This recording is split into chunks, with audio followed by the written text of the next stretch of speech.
பிடிச்சி கொடுத்ததுக்கு ரொம்ப நன்றி. என் குழந்தை ரொம்ப சந்தோஷமாக இருக்குது. உங்களோட இந்த உதவிக்கு நான் என்ன கைமாறு பண்ண போகிறேன்னு எனக்கு தெரியல. ரொம்ப சந்தோஷமாக இருக்குது. ஆனால் எனக்கு ஒரு சின்ன சந்தேகம் இருக்குது. இந்த மாயாஜால காடுங்கிறது எப்படி உருவாச்சு? இந்த மாயாஜால காட்டினுடைய வரலாறு என்ன? இந்த மாயாஜால காட்டில் ஏன் எங்கேருந்து குழந்தைங்கள் தொலைஞ்சாலும் இந்த காட்டுக்கு தானே வந்து சேர்ந்துருச்சு? அதனுடைய நோக்கம்தான் என்ன? இதை நான் தெரிஞ்சுக்கணும். ப்ளீஸ் எனக்கு சொல்லுங்களேன். முன்னொரு காலத்தில் இந்த காடு நல்லா தான் இருந்துச்சு.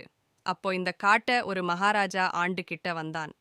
அப்பெல்லாம் நாங்க ரொம்ப சந்தோஷமா இருந்தோம். அவருக்கு ஒரு பையன் இருந்தான். அந்த பையன் மேல அவன் ரொம்ப உயிருக்கு. அப்புறம் ஒரு நாள் அந்த பையன் போய் அரக்கர்களுடைய காட்டுல போய் மாட்டிக்கிட்டான். அதனால அவர்கள் போட்டு வைத்திருந்த திட்டம், மனித இனத்திற்கு எதிராக அவங்கள் போட்டு வச்சிருந்த திட்டம் தெரிஞ்சிருச்சு. அதனால அங்கிருந்து எப்படியோ தப்பிச்சு வரணும்னு தப்பச்சு வந்த மகாராஜா கிட்ட இது உண்மையெல்லாம் சொன்னா. அதுக்கப்புறம் நாங்க இதுக்கு என்ன வழி, இதோ தடுப்பதற்கு என்ன வழி யோசிச்சு போது, இதுக்கு தெய்வ உலகம்தான் செயல்பட்டு வரும். இதுக்கு தேவதைகள் தான் செயல்பட்டு வருவார்கள். அப்போ தேவ உலகத்துல தேவதை கிட்ட பேசுறதுக்கு யாராவது வேணும் அப்படின்னு நாங்க முடிவு பண்ணினோம். அது நம்மனால பேச முடியாதுன்னு சோழி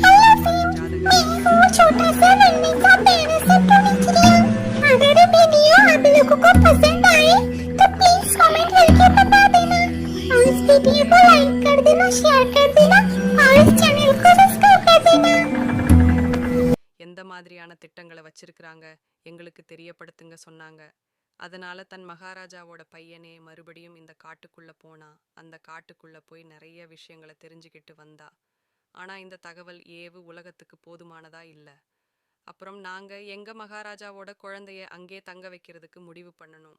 அதுக்கு நாங்க முதல்ல அரக்கர்களை கவனிக்கணும்னா அவங்க கூட்டத்துல ஒருத்தரை மாறணும்னு முடிவு பண்ணணும். ஸோ அதனால நாங்க 2 அரக்கர்களா மாறி மகாராஜா பையனும் அவர்களோட நண்பர்களும் அரக்கர்களா மாறன் முடிவு செஞ்சாங்க. மாறி அந்த காட்டுக்குள்ள பயணம் செய்ய ஆரம்பிச்சாங்க.